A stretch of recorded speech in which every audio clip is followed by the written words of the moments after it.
شہر والوں، آپ دیکھ رہے ہیں BK نیوز۔ اب چلتے ہیں نیوز اپڈیٹ کی طرف۔ ڈپٹی کمشنر قصور فیاض احمد کا ضلع قصور کے مختلف سستے رمضان بازاروں کا اچانک دورہ۔ آٹا، چینی، اشیاء ضروریہ، پھلوں اور سبزیوں کی قیمتوں، سپلائی اور سٹاک کا جائزہ لیا۔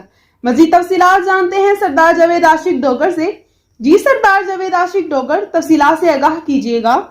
کمشنر قصور فیاض موہن نے کھڑیاں خاص، الہ آباد، کنگن پور، چونیا، فتو کی پھول نگر سستے رمضان بازاروں کا دورہ کیا۔ اس موقع پر تمام اشیاء ضروریات کی قیمتوں، کوالٹی، سپلائی کو چیک کیا۔ اس موقع پر انہوں نے سستے رمضان بازاروں سے خریداری کرنے والے شہریوں سے بھی اشیاء ضروریات کی قیمتوں، معیار کے بارے میں پوچھا۔ ڈپٹی کمشنر قصور کا کہنا تھا کہ سستے رمضان بازاروں میں سبزیاں، فروٹ عام مارکیٹ کی نسبت رعایتی نرخوں پر دستیاب ہیں اور ضلعی حکومت ماہ مقدس میں شہریوں کو زیادہ سے زیادہ ریلیف فراہم کرنے کے لیے اپنے تمام وسائل بروئے کار لا رہی ہے۔